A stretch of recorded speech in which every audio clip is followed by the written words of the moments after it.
पोता परेशान हो जाता है। 2 बार 3 बार 4 बार ऐसे करता है, 5 बार ऐसे करता है। दादू को आके बोलता है, दादू अब मेरे से नहीं होगा, पानी नहीं आएगा, आप कितना भी कोशिश कर लो पानी नहीं आ सकता है। ऐसा करके वो पोता दादू को बोलता है। तब दादू कहते हैं, बेटा देखो, एक बात ध्यान से समझो। आप सभी को भी मैं यही कह रहा हूं कि आप लोग ध्यान से समझिए। तो कहते हैं कि बेटा एक बात ध्यान से समझो। और वो क्या बात थी? जो तुम ये बकेट, ये बाल्टी लेके गए थे पानी भरने के लिए, तो ये कौन सी बाल्टी थी? बोले कोयले की बाल्टी थी और इसमें छेद भरे हुए छेद थे। तो एक बात बताओ, अब ये बाल्टी का कलर कैसा है? अब ये बाल्टी अंदर से कैसी है? वो बाल्टी अंदर से अब कैसी हो गई थी? प्रीति काकड़िया जी, माइक अनम्यूट करके बोलिए। अंदर से छेद वाली, छेद था। अच्छा, तो ठीक है, आप छेद था। यस, कौन बताएगा? लीला पटेल जी, लीना पटेल जी, लीना पटेल जी, यस बोलिए। क्लीन हो गई। क्लीन हो गई थी। क्यों क्लीन हो गई थी? पानी लाने से, वापस 2-3 बार लाने से क्लीन।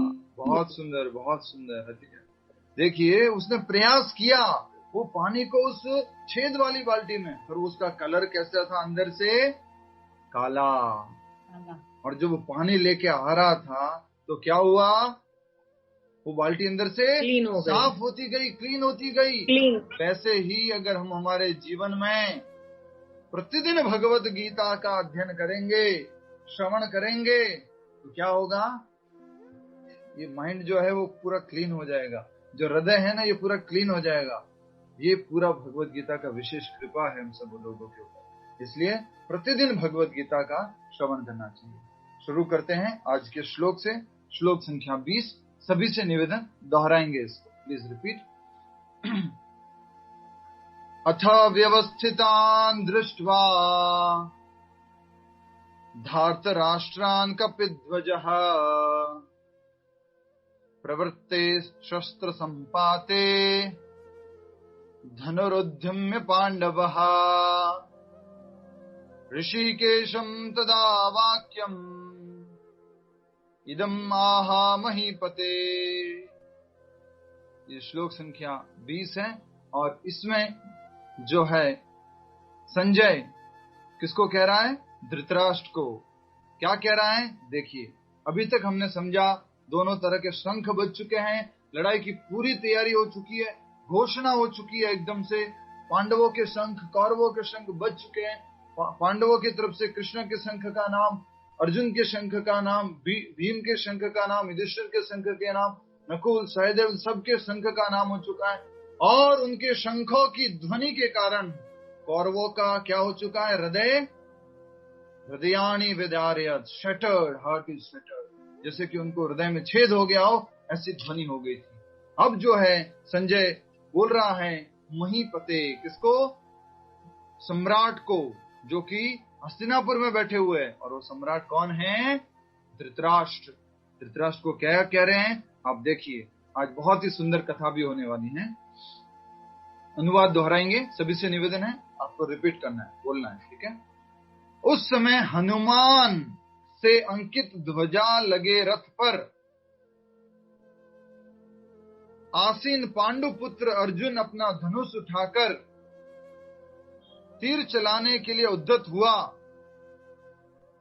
हे राजन, धृतराष्ट्र के पुत्रों को व्यू में खड़ा देखकर अर्जुन ने श्री कृष्ण से ये वचन कहे। यस, तो यहाँ पर बहुत सुंदर बात कही जा रही है और आपको समझना है पूरा अच्छे से इसको, और हम तात्पर्य को भी अच्छे से समझेंगे। तो सबसे पहले क्या कहा गया? सबसे पहले तो अर्जुन के रथ की एंट्री होगी। जल्दी से इशारा करके बताइए, अर्जुन के घोड़े कितने थे रथ में? Raise your hand fast. 1 2 3 4 4 right answer, Hari बोल। उनका कलर कैसा था? व्हाइट या ब्लैक? व्हाइट। क्या बात है, सीख गए आप सब लोग, वेरी नाइस। तो अब उसकी एंट्री हो चुकी है। अर्जुन जो है पीछे बैठे हुए थे, कृष्ण आगे रथ चला रहे थे। अब अर्जुन जो है खड़े हो गए अपने रथ के ऊपर, हाथ में अपना गांडी धनुष उठा लिया है, तीर ले लिया है और पूरा एकदम तैयार है आक्रमण करने के लिए, क्योंकि शंख वगैरह युद्ध की घोषणा हो चुकी है। अब क्या होता है ये बताया जा रहा है कि उस समय अर्जुन के रथ पर, हर रथ पे क्या होती है? पताका होती है, ध्वजा होती है। पहले हर घर में होती थी, हर घर में पहले क्या होती थी? ध्वजा, पताका। आजकल भी होती है, लेकिन आजकल उसका शेप बदल गया है और उसका नाम भी बदल गया है, और उसका नाम बोलते हैं डिश टीवी और एंटीना, एयरटेल टीवी, और वो भी सब घर घर पर लगा हुआ, राइट? हर घर पे है ना। तो ये आजकल भी है पताका। तो पहले ये पताका हर घर होती थी, और उस पताका के ऊपर, उस ध्वजा के ऊपर हनुमान जी थे, बैठे हुए थे। और अर्जुन जो है अपना धनुष उठाकर तीर चलाने के लिए खड़ा हो गया, उद्यत था। और हे राजन, धृतराष्ट्र के पुत्रों को व्यू में खड़ा देखकर अर्जुन ने श्री कृष्ण से ये वचन कहा। अब अर्जुन रेडी है लड़ाई करने के लिए, सामने सब देख लिया कौरवों को। अब वो किसको कुछ कहता है? अपने सारथी। अर्जुन के सारथी कौन है? इशारा करके बताएंगे जल्दी से। अर्जुन के सारथी कौन है? कैसे इशारा करेंगे? यस, हरि बोल। क्या बात है, डमसराज में फर्स्ट रहेंगे सभी लोग, हरि बोल। तो अर्जुन के जो है सारथी भगवान कृष्ण थे। उनको अर्जुन ने क्या कहा? वो अगले श्लोक में अर्जुन कुछ कहता है भगवान को। पूरा क्लाइमेक्स है, दोनों तरफ सेनाएं खड़ी है, और कुछ है जैसे क्रिकेट मैच होता है ना, क्रिकेट मैच में पूरी तैयारी हो चुकी है, बैट्समैन आ गए हैं, दोनों रेफरी हैं, और सारे बॉलर और जो कह सकते हैं फील्डिंग करने वाले, वो सब लोग हैं। और बीच में ही अभी कुछ बोलने वाला है, मेन बैट्समैन कुछ बोलने वाला है। वो क्या बोलेगा वो आगे देखेंगे। अब हम समझते हैं यहां पर कहा गया है, उसको हम समझने का प्रयास करेंगे। पहले हम तात्पर्य पढ़ेंगे थोड़ा सा। तात्पर्य श्रील प्रभुपाद जी द्वारा, मेरे साथ साथ पढ़िए और समझते रहिए। युद्ध प्रारंभ होने ही वाला था। उपर्युक्त कथन से ज्ञात होता है कि पांडवों की सेना अप्रत्याशित व्यवस्था से धृतराष्ट्र के पुत्र बहुत कुछ निरुत्साहित थे, क्योंकि युद्ध भूमि में पांडवों का निर्देशन भगवान कृष्ण के आदेशानुसार हो रहा था। तो थोड़ा सा निरुत्साहित से, थोड़ा सा डरे हुए से, वो पहले भी बता दिया है कि उसके पास अग्नि रथ था और सभी ने मिलकर बड़े बड़े शंख बजाए। ऑलरेडी थोड़े से ये लोग डरे हुए थे, क्योंकि युद्ध भूमि में पांडवों का निर्देशन कौन कर रहा था? स्वयं भगवान श्री कृष्ण। कल के श्लोक में हमने पढ़ा था कि जो नया नया भक्त होता है उसको तो भगवान हृदय में बैठ के क्या करते हैं? समर्पण की तरफ गाइड करते हैं, और जो ऑलरेडी शुद्ध भक्त हैं उसको डायरेक्टली गाइड करते हैं। ये हमने कल पढ़ा, ठीक है। अर्जुन की ध्वजा पर हनुमान का चिन्ह भी विजय का सूचक है, क्योंकि हनुमान ने राम तथा रावण युद्ध में राम की सहायता की थी, जिससे राम विजयी हुए थे। इस समय अर्जुन की सहायता के लिए उनके रथ पर राम तथा हनुमान दोनों उपस्थित हैं। राम और हनुमान दोनों उपस्थित हैं। हनुमान जी ने किसकी मदद की थी? राम जी की मदद की थी। आप सबको भी जब कभी पूछा जाता है ना कि आपका परिचय क्या है, रावण के राज्य में हनुमान जी को बंदी बना लिया, ठीक है। हनुमान जी कहाँ गए थे? लंका जलाने के लिए, और वहां पर उनको बंदी बना लिया। उसके बाद पूछा, हे वानर, क्या नाम है तुम्हारा? तो वानर क्या बोलता है मालूम है? कौशलेंद्र दासोस्मी। सिंपल सा परिचय देते हो, I am the servant of son of Kaushalya. Kaushalya के पुत्र का मैं दास हूं। हम सबका भी परिचय ऐसा होना चाहिए, I am the servant of Lord Krishna. तो ये हनुमान जी ने परिचय दिया था। हनुमान जी ने राम जी को युद्ध करने में मदद किया था, तो वही हनुमान जी उनकी ध्वजा के ऊपर, उसकी पताका के ऊपर थे। मतलब कि ऐसा नहीं था कि वो बैठे हुए थे वहां पर, उनका चित्रण किया हुआ था, उस रूप में वहां पर वो उपस्थित थे। और साथ में कृष्ण, जो कि राम भी है, कृष्ण है, सब कुछ है, तो वो दोनों उपस्थित थे। अब हम समझने की कोशिश करते हैं, हनुमान जी अर्जुन के रथ पे कैसे आ गए? हनुमान जी अर्जुन के रथ पे कैसे आए, इसको समझने का प्रयास करेंगे, ठीक है। ध्यान दीजिए, स्टोरी इस प्रकार से है।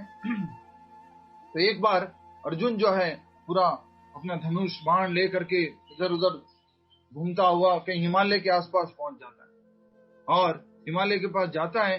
वहां पर उनको कौन दिखते हैं? हनुमान जी।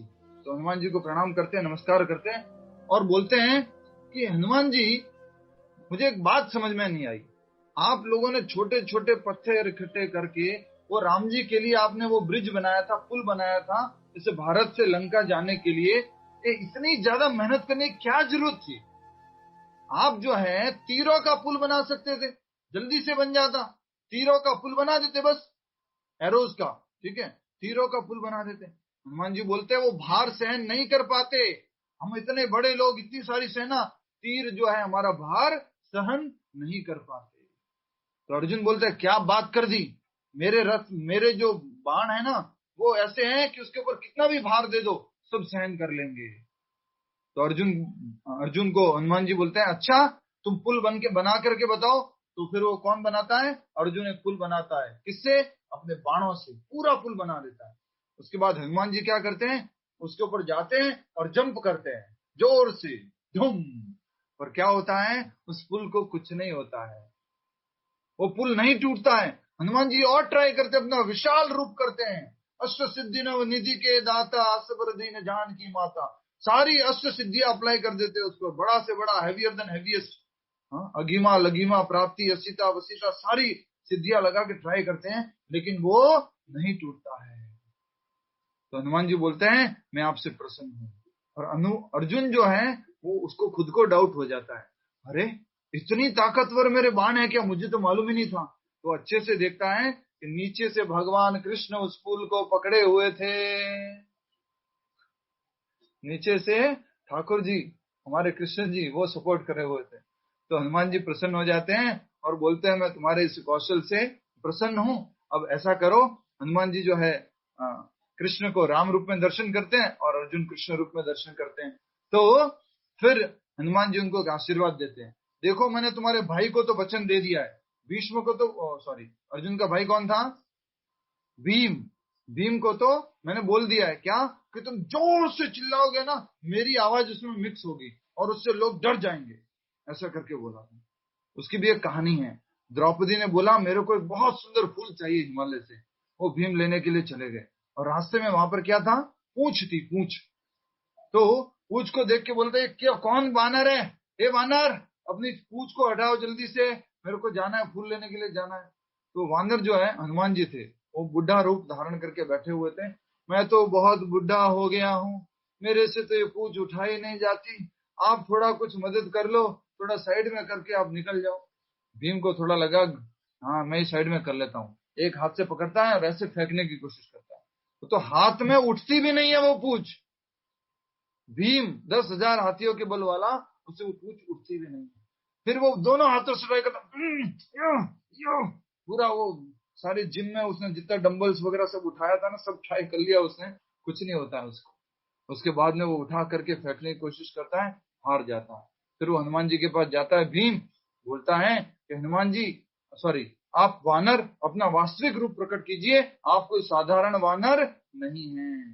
तो वो वानर जो है हनुमान जी रूप में वहां पर प्रकट होते हैं और बोलते हैं हम तुम्हारा जो घमंड था उसको भंग करना चाह रहे थे, घमंड तोड़ना चाह रहे थे कि तुम्हारे अंदर बहुत ज्यादा बल है, तो अब मैं तुम्हें आशीर्वाद देता हूँ, युद्ध भूमि में मैं तुम्हारे साथ में रहूंगा, तुम जिस आवाज से बोलोगे उसमें मेरी आवाज मिक्स होगी, वो बहुत ज्यादा गर्जना करेगी और सब लोगों को डरा देगी। इस तरह से दोनों वायुपुत्र थे, तो हनुमान जी को सहयोग किया किसने? हनुमान जी को सहयोग किया किसने? हनुमान जी को सहयोग किया किसने? बोलिए बोलिए। उल्टा हनुमान जी ने भीम को सहयोग किया। कुछ लोग बोल भी दिए थे उत्तर, ऐसा नहीं होता है तो फिर क्या हुआ? तो हनुमान जी ने इस प्रकार से भीम को मदद की और अर्जुन को मदद की और बोला हे अर्जुन मैं तुम्हारे उस रथ के ऊपर रहूंगा हमेशा और तुम्हारे को मदद करूंगा और तुम्हारा रथ और तेजी की स्पीड से भागेगा, इस तरह से अर्जुन को बोला था। इस प्रकार से हनुमान जी अर्जुन के रथ पर आए। ठीक है, आगे तो उनके रथ पे राम जी भी थे और हनुमान जी भी थे। भगवान कृष्ण साक्षात राम हैं और जहां भी राम रहते हैं वहां उनका नित्य सेवक हनुमान होता है तथा उनकी नित्य संगिनी वैभव की देवी सीता उपस्थित रहती है। अतः अर्जुन के लिए किसी भी शत्रु से भय का कोई कारण नहीं था। इससे भी अधिक इंद्रियों के स्वामी भगवान कृष्ण निर्देश देने के लिए साक्षात उपस्थित थे। इस प्रकार अर्जुन को युद्ध करने के मामले में सारा सत्परामर्श प्राप्त था। ऐसी स्थितियों में जिनकी व्यवस्था भगवान ने अपने शाश्वत भक्त के लिए की थी, निश्चित विजय के लक्षण थे। तो अर्जुन के साथ में कौन थे? स्वयं भगवान कृष्ण। और जहाँ कृष्ण होते हैं उनके साथ साथ में कौन होती है? लक्ष्मी जी। कल भी हमने समझा था। और कहा गया है इंद्रियों के स्वामी, रूपल पटेल जी बताएंगे इंद्रियों के स्वामी किसको कहा गया है। इंद्रियों के स्वामी क्या शब्द उपयोग किया गया था? आज के श्लोक में भी है और कल भी हमने समझा था इंद्रियों के स्वामी। यस, ट्राई कीजिए। कृष्ण जी को। हाँ, कृष्ण जी को क्या नाम है? उनका स्पेशल नाम है इंद्रियों के स्वामी होने के कारण। ऋषिकेश। ऋषिकेश, बिल्कुल सही उत्तर है। हरि बोल। क्या बात है। इस प्रकार से आप श्रवण करेंगे तो मुझे प्रवचन करने में भी आनंद आएगा। हरि बोल। सभी लोग अच्छे से श्रवण करें और साथ ही साथ अपना जो भी लोग वीडियो ऑन करके रख सकते हैं वो वीडियो ऑन करके रखें। तो मैं देख रहा हूँ सबको। ये पूनम शर्मा माता जी का ध्यान कहीं और पे चल रहा है, वो बच्चों को कुछ बोल रही है। ध्यान इधर दीजिए ना। हरे कृष्ण। तो इसलिए भगवान कृष्ण का सत्परामर्श उनकी तरफ उपस्थित था और इस प्रकार सत्परामर्श होने के कारण वो अर्जुन जो है उसके विक्ट्री के साइन थे। स्वयं भगवान कृष्ण, हनुमान जी, ये सब लोग उसके साथ। आगे बढ़ते हैं श्लोक संख्या 21 और 22 की तरफ। कौन बोलेगा? अब ज्योति जी बताएंगे। ज्योति जी बताइए अब कौन बोलने वाला है? माइक अनम्यूट करके बोलिए। अगला श्लोक किसका होगा? हरे कृष्ण प्रभु जी, अर्जुन हुआ। अर्जुन। अब अर्जुन कुछ बोलने वाले हैं। संजय ने धृतराष्ट्र को बोला कि अर्जुन जो है अपना गांडी धनुष लेके खड़े हो गए हैं और अब कुछ बोलने वाले हैं। क्या बोलने वाले हैं वो अभी बताया जा रहा है। सभी लोग, पहला श्लोक है अर्जुन के द्वारा, सर्वप्रथम श्लोक अर्जुन के द्वारा। सभी से निवेदन, श्लोक दोहराएंगे। Please repeat. अर्जुन वाचा सेनयोर्भयोर मध्ये रथम स्थाप्य मे अच्युता यावद एतान निरीक्षेऽहं योद्धुकामान् अवस्थितान् केर्मया सह योद्धव्यम् अस्मिन् रणसमुद्यमे। तो इसमें बहुत ही सुंदर बात अर्जुन जो है वो बोलने जा रहे हैं। अब जो है कह सकते हैं कि कन्वर्सेशन शुरू होने वाली है। किसके बीच में? दोनों तरफ खिलाड़ी तैयार है खेलने के लिए और अचानक से बॉलर बॉल करने वाला ही था और इस बीच में प्लेयर नंबर 1 और प्लेयर नंबर 2 आपस में क्या करना शुरू कर देते हैं? बात करना शुरू कर देते हैं। सब लोग देख रहे हैं क्या कर रहे हैं। अभी मैच पूरा सब कुछ हो चुका है और इसके बाद में ये बात करना शुरू कर रहे हैं। अभी वैसे ही यहाँ पर दोनों तरफ, एक तरफ कौरव एक तरफ पांडव, पूरी तरह से सेना तैयार है। युद्ध की घोषणा हो चुकी है, कौरवों की तरफ से भी पांडवों की तरफ से भी। और अब अर्जुन कुछ कह रहे हैं, कुछ बोल रहे हैं। और किसको कह रहे हैं? अच्युत को। बोलिए, किसको कह रहे हैं? अच्युत। अच्युत का मतलब होता है इनफॉलिएबल, जो कभी भी अपने स्थान से नहीं गिरता है, जो कभी भी अपने प्रॉमिस से फेल नहीं होता है, उनको क्या कहा गया है? अच्युत। और हम सब लोग कैसे हैं? च्युत। च्युत से मतलब क्या है? फॉलिएबल। गिर जाते हैं अपने प्रॉमिस देने के बाद, भूल जाते हैं अपने प्रॉमिसेस को, अपने वचनों को। तो इसलिए अर्जुन जो है भगवान श्री कृष्ण को अच्युत कह के बुला रहे हैं। और क्या कह रहे हैं देखिए अपने भगवद गीता के अनुवाद में, हम दोहराते हैं इसको। अनुवाद। हे अर्जुन, सॉरी अर्जुन ने कहा, हे अच्युत, कृपा करके मेरा रथ दोनों सेनाओं के बीच में ले चले, जिससे मैं यहां उपस्थित युद्ध की अभिलाषा रखने वालों को और शस्त्रों की इस महान परीक्षा में जिनसे मुझे संघर्ष करना है उन्हें देख सकूं। तो अर्जुन ने भगवान श्री कृष्ण को आदेश दे दिया है। आज का हमने टॉपिक भी यही दिया था। अगर आपने हमारा जो आज का टॉपिक पढ़ा होगा तो अर्जुन के रथ पर हनुमान जी की उपस्थिति और अर्जुन का भगवान श्री कृष्ण को आदेश। तो पहला आदेश दे रहे हैं अर्जुन भगवान श्री कृष्ण जो कि उनके साथी रूप में ड्राइवर को ऑर्डर कर रहे हैं, क्या करो, हे कृष्ण, हे अच्युत, मेरे इस रथ को दोनों सेनाओं के मध्य में लेके जाओ, और मैं देखना चाहता हूं कि यहाँ पर कौन कौन युद्ध की इच्छा से आया है, और इन शस्त्रों की महान परीक्षा जो होने वाली है, अलग अलग लोग अलग अलग तरह के शस्त्र विद्या जो सीखी हुआ है, उसमें कौन कौन मुझसे संघर्ष करने के लिए आया है, मुझसे लड़ने के लिए आया है। ऐसा कह करके अर्जुन ने भगवान श्री कृष्ण को आदेश दिया। नैना पटेल जी, समझ में आ रहा है? अर्जुन ने किसको आदेश दिया? कृष्णा को। मेरा रथ दोनों सेनाओं के बीच में लेके जाओ। तो ये 21 नंबर का श्लोक है, और एक 20 नंबर का श्लोक था। इसको आपको थोड़ा सा याद रखना है कि अर्जुन ने भगवान श्री कृष्ण को आदेश दिया कि दोनों सेनाओं के बीच में लेके जाओ मेरा रथ। सेनयोर उभयोर मध्य रथम स्थाप्य मैं अच्युता। ऐसा करके अर्जुन जो है भगवान श्री कृष्ण को आदेश देते हैं। अब हम तात्पर्य के माध्यम से इसको समझने का प्रयास करेंगे। भगवान श्री कृष्ण को अच्युत क्यों कहा गया है, क्या इसका डिटेल में अर्थ है, थोड़ा सा समझने का प्रयास करेंगे। सभी लोग तात्पर्य खोलिए। यद्यपि श्री कृष्ण साक्षात भगवान हैं, किंतु वे अहेतु की कृपावश अपने मित्र की सेवा में लगे हुए थे। वे अपने भक्तों पर स्नेह दिखाने में कभी नहीं चूकते, इसलिए अर्जुन ने उन्हें अच्युत कहा है। तो अर्जुन ने भगवान को अच्युत कहा। क्यों? क्योंकि वो भक्तों को स्नेह दिखाने में कभी चूकते नहीं है। अब आपको प्रश्न पूछता हूं मैं श्रीमती श्रीविद्या जी से। श्रीविद्या, बताइए कि अहेतु की कृपा क्या है? व्हाट इज अहेतु की कृपा? नहीं आता? कौन बताएंगे? हरे कृष्णा, अहेतु की कृपा कौन बताएंगे? अहेतु की कृपा जल्दी से बताइए। यस, ईश्वर वार्ष्णेय जी।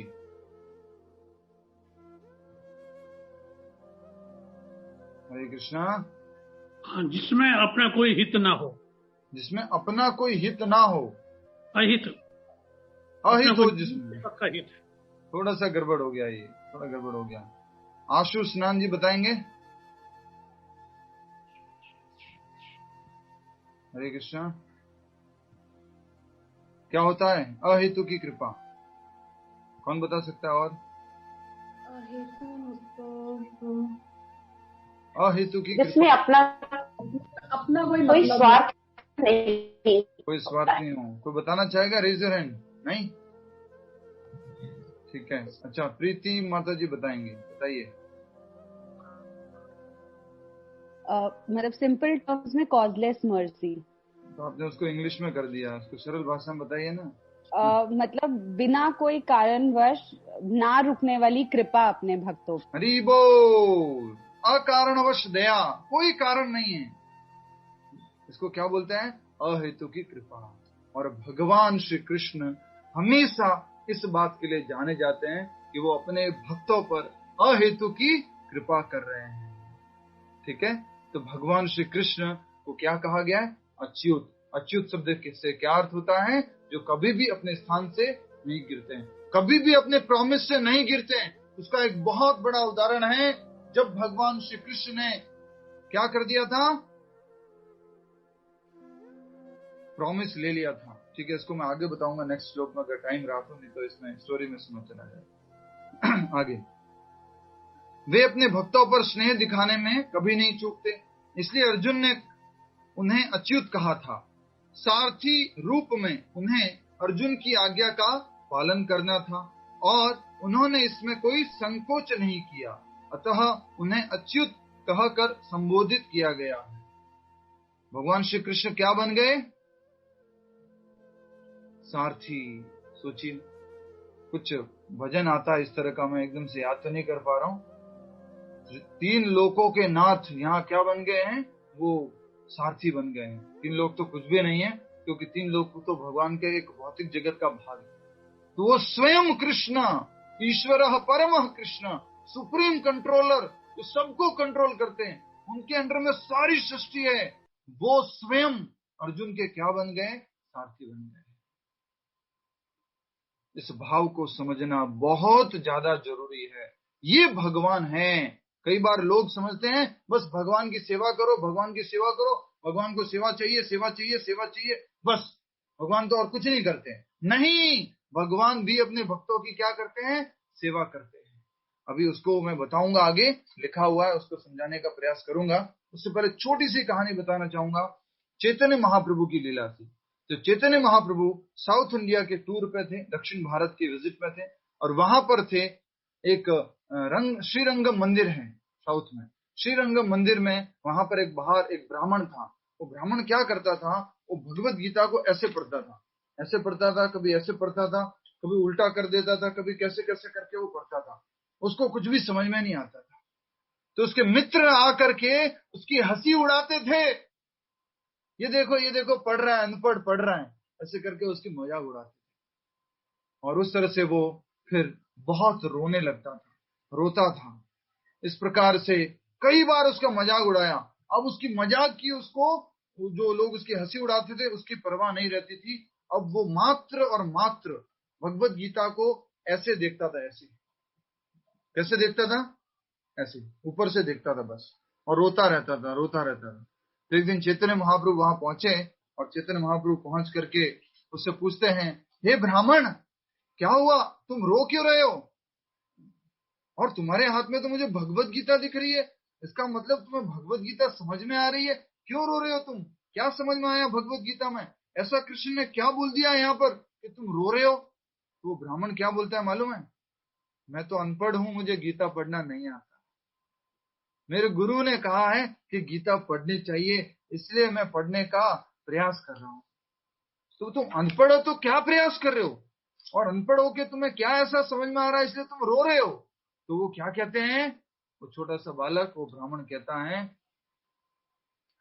हे चैतन्य महाप्रभु, मैं इस जो पहला कवर पेज है इसको देख देख के रो रहा हूं।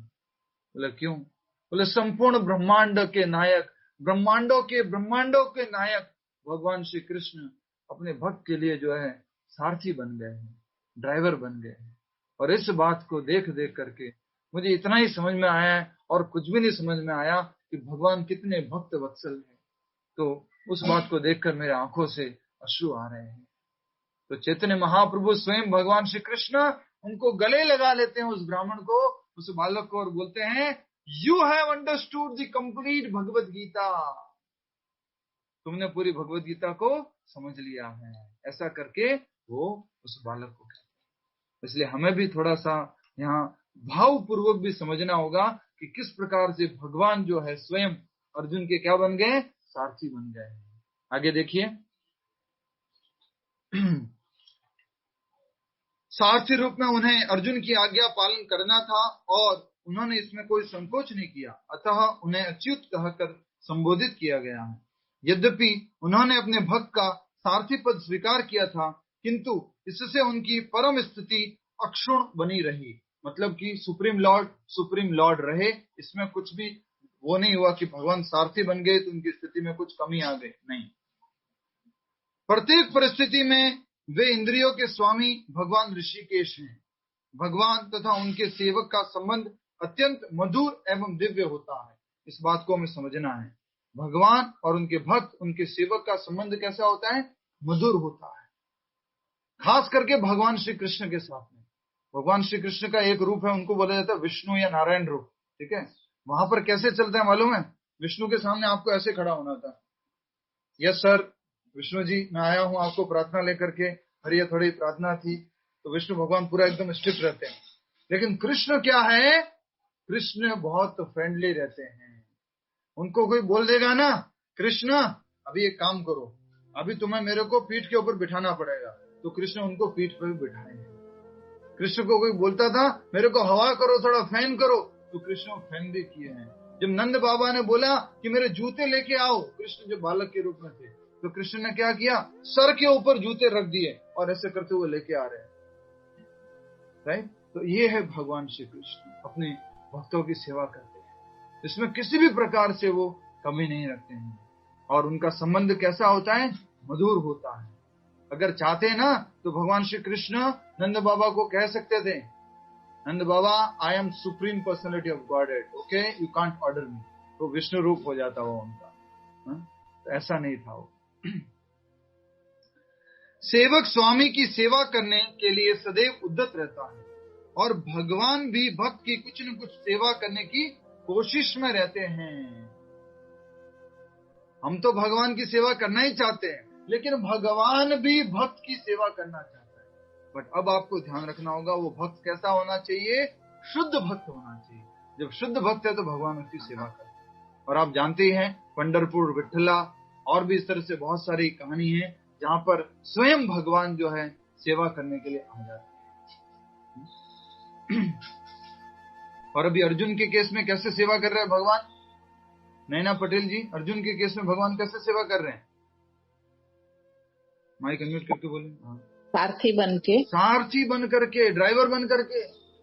सोचो एक दिन आपका ड्राइवर आपको बोले, मैडम आगे बैसे जाओ, तो मैं आज पाछे बैठू कुछ ऐसे होता है ना गुजराती में। तो वो बोले कि आज आप आगे बैठो, मैं पीछे बैठू, तो हमें कितना बुरा लगेगा। वो स्वयं भगवान श्री कृष्ण जो है वो सारथी बने हुए हैं और वे इसमें विशेष आनंद का अनुभव करते हैं। भगवान को इसमें बहुत आनंद आता है। किस बात में आनंद आता है? अपने भक्तों की सेवा करने में। वे स्वयं आज्ञादाता न बने, अपितु उनके शुद्ध भक्त उन्हें आज्ञा दे। वो आज्ञा देना नहीं चाहते, वो उनके शुद्ध भक्तों से आज्ञा लेना चाहते हैं। अर्जुन भगवान के क्या थे? शुद्ध भक्त थे। चूंकि वे स्वामी हैं, अतः सभी लोग उनके आज्ञा पालक हैं और उनके ऊपर उनको आज्ञा देने वाला कोई नहीं है। किंतु जब वे देखते हैं कि उनका शुद्ध भक्त आज्ञा दे रहा है तो उन्हें दिव्य आनंद मिलता है, यद्यपि वे समस्त परिस्थितियों में अच्युत रहने वाले हैं। वो कभी भी अपनी स्थिति से नहीं करते हैं। सुप्रीम पर्सनैलिटी ऑफ गॉडहेड ही है, फिर भी जब भक्त आज्ञा देता है ना, और भक्त का पूरा शब्द क्या बोलना पड़ेगा आपको? शुद्ध भक्त, प्योर डिवोटी। कई बार हम भी बोल देते हैं, हे कृष्णा अगर आप हो अभी के अभी प्रकट हो जाओ, मुझे सबको बताना है कि आप हो इधर, आप भगवान हो। ऐसे प्रकट नहीं होने वाले हम जैसे अशुद्ध भक्तों के लिए भगवान। राइट। Next paragraph. अच्युत शब्द का अर्थ इंपॉर्टेंट था, वो आपको समझ में आ गया है। दूसरा इसमें इंपॉर्टेंट था, भक्त और भगवान का संबंध मधुर होता है और भगवान अपने भक्त की भी, शुद्ध भक्त की भी सेवा करना चाहते हैं। Next paragraph. भगवान का शुद्ध भक्त होने के कारण अर्जुन को अपने बंधु बांधवों से युद्ध करने की तनिक भी इच्छा नहीं थी, किंतु दुर्योधन द्वारा शांतिपूर्ण समझौता न करके हठ धर्मिता पर उतारू होने के कारण उसे युद्ध भूमि में आना पड़ा।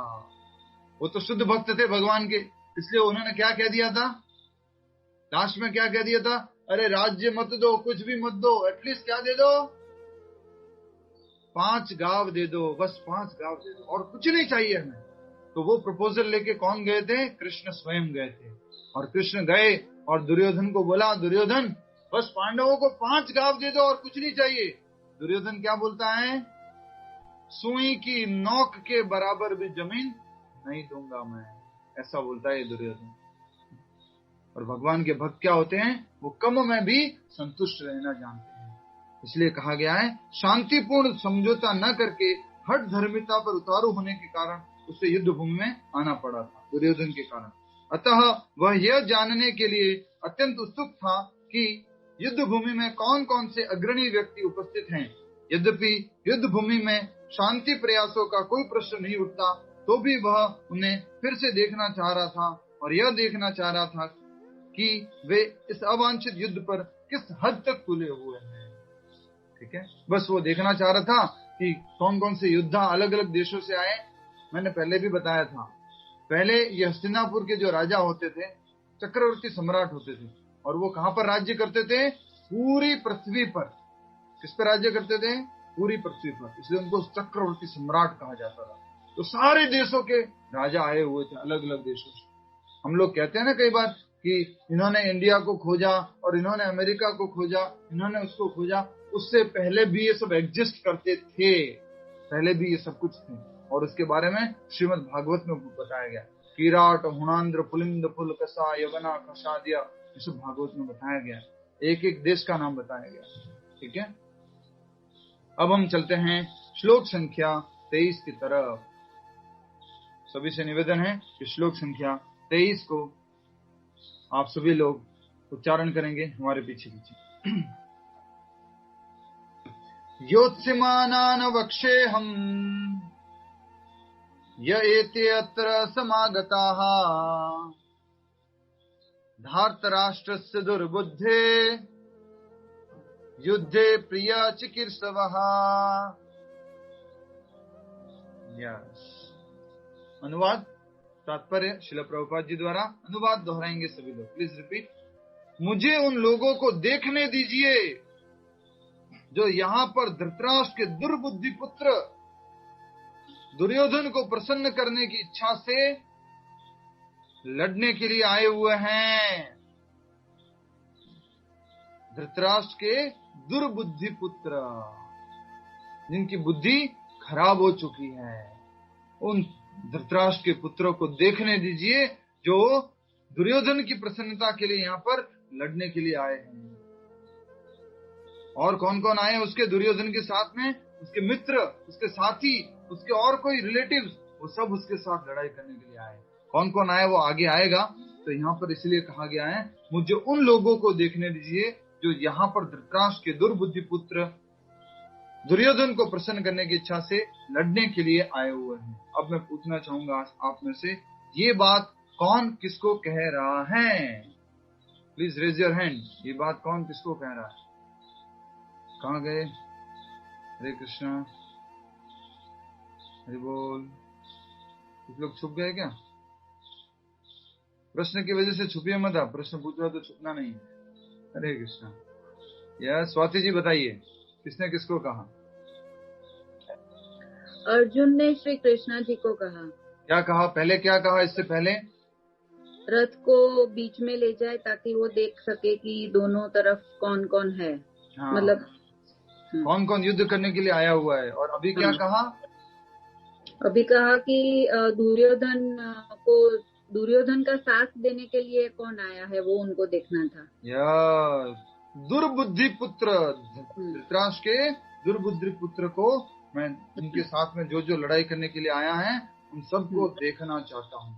ये किसने कहा? अर्जुन ने कृष्ण से कहा। ठीक है, अब देखिए आगे बढ़ते हैं तात्पर्य की तरफ और फिर आगे का श्लोक और लेंगे।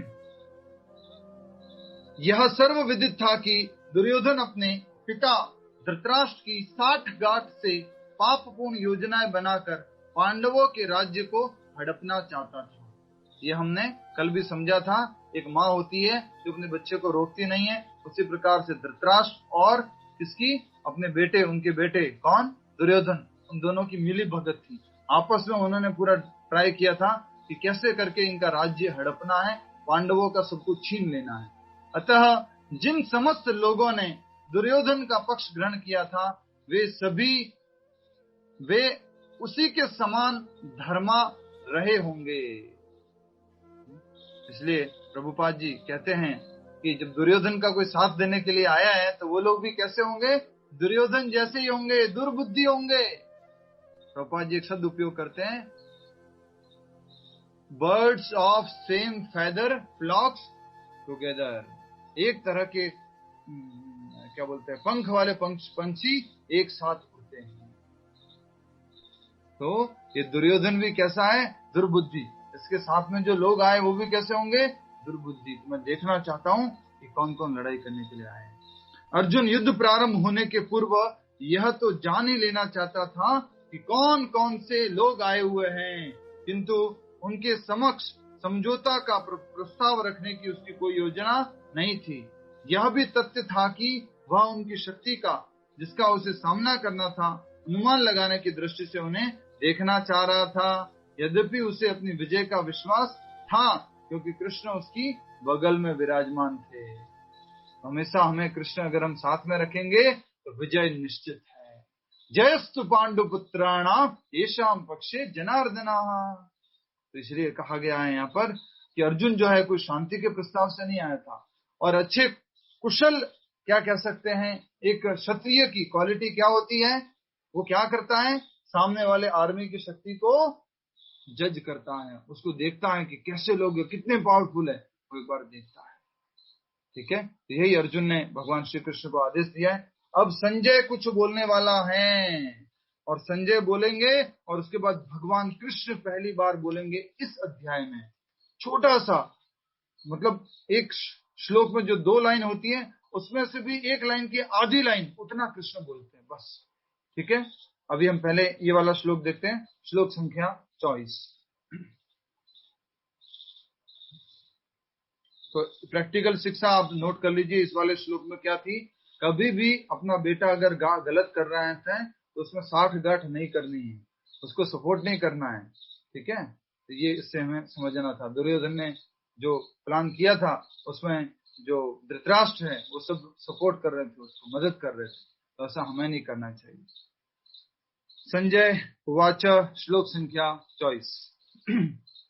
संजय उवाच, एवं मुक्तो ऋषिकेशो गुडाकेशेन भारत सेनयोरुभयोर्मध्ये स्थापयित्वा रथोत्तमम्। अब संजय कमेंट्री कर रहा है किसको? धृतराष्ट्र को। क्या कह रहा है देखिए, अब हम देखते हैं इसको। आप सभी से निवेदन है कि इस अनुवाद को दोहराएंगे। संजय ने कहा, हे भरतवंशी, अर्जुन द्वारा इस प्रकार संबोधित किए जाने पर भगवान कृष्ण ने दोनों दलों के बीच में उस उत्तम रथ को लाकर खड़ा कर दिया। भगवान ने दुर्योधन की अर्जुन की आज्ञा का पालन किया और उस रथ को दोनों सेनाओं के बीच में ले जाके खड़ा कर दिया है। तो यहाँ पर 2 शब्द महत्वपूर्ण हैं जिसको प्रभुपाद जी समझाएंगे, गुड़ा केशेन एंड केशवा। पहले हम समझ चुके हैं कृष्णा के बारे में। जल्दी से कोई बता सकता है तो बताइए, मैं पूछना चाहूंगा विन्नी जी से। विन्नी जी बताइए, गोविंद शब्द का अर्थ क्या है? Memory check. गोविंद, हरि हरि बोल, हरि हरि बोल। गोविंदा गायों को जो अपने वश में कर। यस, आपको मदद करने के लिए आ रहे हैं शीतल जी। शीतल जी माइक अनम्यूट करके बोलिए। जो गायों की सेवा करते हैं उसको गोविंद बोलते हैं। अच्छा, और गोविंद श्री कृष्ण। हाँ विनय जी बोलिए। श्री कृष्ण जी मुरली बजाते थे तो गायों की इंद्रियों को वश में करते थे। अच्छा। और उनको खुश। वेरी नाइस, बहुत अच्छा। मैं आंसर सुनना चाह रहा हूँ। आरवेया गोयल जी के यहाँ से इतने सारे बच्चे उत्तर देना चाहते हैं। माइक अनम्यूट करके बोलिए, क्या मतलब है गोविंद का? गोपालक। गोविंद का अर्थ पूछ रहे। एक साथ इतने बच्चे, पूरा परिवार सुन रहा है बैठे बैठे। हरे कृष्णा, हरि बोल। तो बताइए गोविंद का अर्थ क्या होता है? गोपालक। नहीं नहीं, ये तो दूसरा नाम बोल दिया आपने। गोपालक। गोपालक। रेणु गुलाटी जी बताएंगे। बहुत अच्छा प्रयास किया बच्चों ने, वेरी नाइस। जो इंद्रियों के वश में रखते हैं। नहीं नहीं नहीं, सब गड़बड़ क्यों कर रहे हैं आप? अच्छा, कौन बताएंगे? गोविंद का अर्थ बताइए। कौन मदद कर रहा है इनको बताइए। अपने फ्रेंड्स को मदद करना चाह रहे हो कोई? कौन है फ्रेंड? अच्छा, रंजन वर्किया जी बताएंगे। सबका मदद, गुजराती भाई गुजराती की मदद कर रहे हैं। हाँ। गायों को प्यार करने वाला। गायों को प्यार करने वाले। थोड़ा सा गड़बड़ हो रहा है। ऐसा क्यों कर रहे हैं आप सभी लोग? भूल गए? इतनी देर में तो पीछे वाला पेज देख करके बोल दिया होता। विभा जी बोलिए। विभा जी माइक अनम्यूट करके। विभा जी। गोलों को और इंद्रियों को आनंद देने वाले। क्या बात है, हरि बोल। पूरा सही उत्तर दिया है, एज इट इज। गायों को आनंद देने वाले, इसके लिए क्या कहा गया है? गोविंद। और गो का दूसरा अर्थ होता है हमारी इंद्रियां। तो इंद्रियों को आनंद देने वाले। वास्तविक आनंद कौन देते हैं? भगवान श्री कृष्ण। इसलिए उनको क्या कहा है? गोविंद। गोपाल शब्द का अलग अर्थ है। गोपाल शब्द का अर्थ क्या है? गौओं का पालन करने वाले, गैयाओं का पालन करने वाले, उनको गोपाल कहा। ठीक है। ऋषि के शब्द का अर्थ इशारा करके बताएगा कोई? आंख, नाक, कान, ये सब जो इंद्रियां हैं उनको नियंत्रित करने वाले भगवान श्री कृष्णा ऋषिकेश। ठीक है। मधुसूदन शब्द का अर्थ मधु नामक राक्षस को मारने वाले, राइट। हरे कृष्ण। नेक्स्ट समझते हैं, हम इसको अच्छे से समझने का प्रयास कर रहे हैं और आप सभी लोग अच्छे से इसको श्रवण कीजिएगा। अर्जुन को भी बहुत एक अच्छी बात से यहाँ पर पुकारा गया है। अर्जुन को गुड़ाकेश कहा गया है, ठीक है। अर्जुन को गुड़ाकेश कहा है क्योंकि ये श्लोक किसने बोला है? संजय ने बोला है। तो संजय ने भगवान श्री कृष्ण को तो बोल दिया ऋषिकेश और अर्जुन को क्या बोल दिया? गुड़ाकेश। तो आप सभी से निवेदन है कि तात्पर्य को अच्छे से हमारे साथ साथ समझने का प्रयास कीजिए। आपके पास भगवत गीता होनी चाहिए। तात्पर्य श्रील प्रभुपाद जी द्वारा। इस श्लोक में अर्जुन को गुड़ाकेश कहा गया है। अर्जुन को गुड़ाकेश कहा गया है और गुड़ा का अर्थ है नींद, और जो नींद को जीत लेता है वह गुड़ाकेश है। नींद का अर्थ अज्ञान भी है। अतः अर्जुन ने कृष्ण की मित्रता के कारण नींद तथा अज्ञान दोनों पर विजय प्राप्त कर ली थी। जैसे नींद शब्द आया ना, नींद, कुछ लोग थोड़ा सो रहे थे, थोड़ी झपकी आ रहे थे, वो लोग उठ गए। नींद प्रभु जी को मालूम पड़ गया क्या? ऐसा करके। तो गुड़ाकेश शब्द का अर्थ क्या है? गुड़ाक मतलब नींद, और ईश शब्द का अर्थ क्या है? कंट्रोलर, मालिक, जिन्होंने नींद के ऊपर विजय प्राप्त कर ली है। जो नींद को अपने वश में कर लिए उनको क्या कहा जाता था? गुड़ाक ईश, गुड़ाकेश। जैसे ऋषिक ईश, ऋषिक मतलब इंद्रिया, ईश मतलब स्वामी, मालिक, ऋषिकेश, ऋषिकेश। तो इसलिए ईश का मतलब होता है मालिक, ठीक है। तो गुड़ाकेश कहा गया है। और हम सब लोगों को क्या बोला जाएगा? जल्दी से बताइए। हम सब लोगों ने भी नींद के ऊपर विजय प्राप्त की हुई है, राइट। तो हम सब लोगों को क्या बोलेंगे? हम सब लोगों के लिए ईश नहीं लगने वाला। हम सब लोगों के लिए क्या लगेगा मालूम है? गुड़ाक दास। क्या लगेगा? गुड़ाक दास। तुरंत नींद आ गई और सो गए।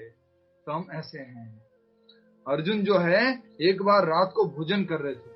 रात को भोजन करते करते वो जो है भोजन किया, पूरा सब कुछ, उनकी बत्तियां वगैरह बंद हो गई थी और वो भोजन कर रहे हैं। भोजन भी हो गया, उसके बाद फिर उनको नींद नहीं आ रही थी, नींद नहीं आ रही थी। तो उनको मालूम पड़ा अच्छा, और नींद नहीं आ रही है और रात में वो कुछ देख भी पा रहे थे, रात में देख पाते थे अर्जुन। तो रात में भी प्रैक्टिस करते थे अर्जुन, धनुर्विद्या का प्रैक्टिस करते थे। इसलिए उनको क्या कहा गया है? गुड़ाकेश। दूसरा अर्थ होता है गुड़ाक का मतलब अज्ञान। जो अज्ञान के ऊपर विजय प्राप्त कर लिया है उसको क्या कहते हैं? गुड़ाकेश, ठीक है। हरे कृष्णा। तो अभी हम इसको समझ रहे हैं, इसी बात को समझने का प्रयास करेंगे अच्छे से। मुझे एक मिनट का समय चाहिए होगा। लग रहा कोई आगे कोई मीटिंग स्टार्ट होने वाली है। आप सभी से क्षमा चाहूंगा। हरे कृष्णा कृष्ण कृष्णा हरे। तो वो अभी कोई मीटिंग है क्या? यहाँ पे दिखा रहा है 2 मिनट्स और यू स्ट्रेच करके कोई मीटिंग है। स्टार्ट तो नहीं हो जाएगा ना ऑटोमेटिक?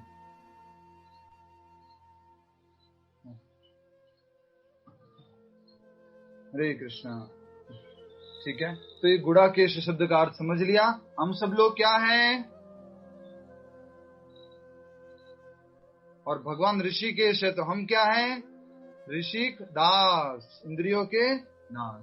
अभी हमें धीरे धीरे प्रयास करना है गुड़ाक ईश बनने का, नींद और अज्ञान के ऊपर विजय प्राप्त करने का। और ये कैसे हो सकता है? इस श्लोक में बताया गया है, ध्यान पूर्वक समझिए। कृष्ण के भक्त के रूप में वह कृष्ण को क्षण भर भी नहीं भूल पाया, क्योंकि भक्त का स्वभाव ऐसा ही होता है। यहाँ तक कि चलते अथवा सोते हुए भी कृष्ण के नाम, रूप, गुणों तथा लीलाओं के चिंतन से भक्त कभी मुक्त नहीं रह सकता। अतः कृष्ण का भक्त उनका निरंतर चिंतन करते हुए नींद तथा अज्ञान दोनों को जीत सकता है। इसी को कृष्ण भावनामृत या समाधि कहते हैं। बहुत ही इंपॉर्टेंट बात कही गई है। मैं ध्यान चाहूंगा, हरि बोल, आप सभी लोग इधर ध्यान दीजिए। बहुत इंपॉर्टेंट बात कही जा रही है। अर्जुन भगवान श्री कृष्ण का भक्त था, इसी कारण से वो हर समय भगवान का चिंतन करता रहता था। कभी भगवान श्री कृष्ण को नहीं भूलता था, क्षण भर के लिए भी नहीं भूलता था अर्जुन। और ये शुद्ध भक्त के लक्षण होते हैं, कभी भगवान को नहीं भूलना, एक क्षण भर के लिए। और हम सबके साथ क्या स्थिति है? हम सबके साथ उल्टा है। क्षण भर के लिए थोड़ा सा याद करना पड़ता है कृष्ण को। अभी थोड़ी माला ले लेता हूं, थोड़ा कृष्ण को याद कर लेता हूं, राइट? बाकी समय पूरा दूसरा विचार चलता रहता है। एक बार श्रीला प्रभुपाद जी, इस्कॉन के फाउंडर आचार्य, उनसे अमेरिका के अंदर एक रिपोर्टर आता है और प्रभुपाद जी का इतना भारतीय संस्कृति का प्रचार करते हुए देखकर पूछता है, स्वामी जी आप हर समय कृष्णा कृष्णा रामा हरे कृष्णा रामा हरे रामा हरे कृष्ण करते रहते हैं, तो आप कृष्ण को कितनी देर याद करते हैं? उसने पूछ लिया प्रभुपाद जी से, स्वामी जी आप कितनी देर कृष्ण को याद करते हैं? तो प्रभुपाद जी ने उत्तर दिया, मुझे याद नहीं मैं कृष्ण को कब भूला था। क्या बोला उन्होंने? मुझे याद नहीं मैं कृष्ण को कब भूला था। तो जब ये अवस्था आ जाती है तब नींद वगैरह ये सब ऑटोमेटिकली कंट्रोल हो जाती है। प्रभुपाद जी से फिर रिपोर्टर ने पूछा, Swami ji how many hours you sleep, कितने घंटे आप सोते हैं? तो उन्होंने क्या उत्तर दिया? Couple of hours. मतलब एक, फिर बोला, पहले तो बोला कपल ऑफ आवर्स, फिर बोला 1.5 आवर, 1.5 घंटा या 2 घंटा सोते थे प्रभुपाद। 70 साल की उम्र में वहां गए थे, अमेरिका गए थे, तब की बात है। और वृंदावन आप में से कितने लोग हैं? हाथ खड़ा कीजिए, हरि बोल। श्री वृंदावन धाम की जय। कुछ लोग अभी तक नहीं गए हैं, हरि बोल। इसलिए कथा सुनो, भाग्य खुल जाएंगे और फिर वृंदावन पहुंच जाएंगे। नहीं तो हम आपका खुद का एक ट्रिप ले लेंगे, सबको साथ में, सारे भगवत गीता कथा वालों का यात्रा करवा लेंगे। तो वृंदावन धाम में 6 गोस्वामी हैं। वृंदावन में चैतन्य महाप्रभु के मुख्य 6 गोस्वामी हैं। आज इस शब्द का अर्थ भी समझ लीजिए, गोस्वामी। तो इसका अर्थ क्या है? गो का एक अर्थ होता था गाय, और एक गो का अर्थ क्या होता था? इंद्रिया। तो इंद्रियों के स्वामी, उनको क्या कहा जाता था? गोस्वामी। आजकल वृंदावन में गोस्वामी क्या है? जाति है। ये जाति गोस्वामियों की बात नहीं हो रही है।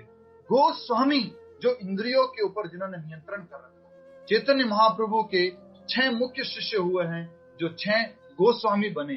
सनातन गोस्वामी, रूप गोस्वामी, जीव गोस्वामी, गोपाल भट्ट गोस्वामी, रघुनाथ दास गोस्वामी और रघुनाथ भट्ट गोस्वामी। इन्होंने ही पूरा वृंदावन, पूरा मथुरा, पूरा अपना गोवर्धन, ये सब कुछ दोबारा ढूंढ करके इन्होंने निकाला था। राधा कुंड, श्याम कुंड, और इनके वृंदावन में 6 मुख्य मंदिर हैं गोस्वामी जी के। राधा रमन जी, राधा दामोदर जी, राधा गोपीनाथ जी, राधा मदन मोहन जी, राधा गोविंद जी और राधा वल्लभ जी। ये अलग 6 भगवान श्री जो हमारे गोस्वामी हैं उनके मंदिर हैं। तो गोस्वामी शब्द का अर्थ क्या हुआ?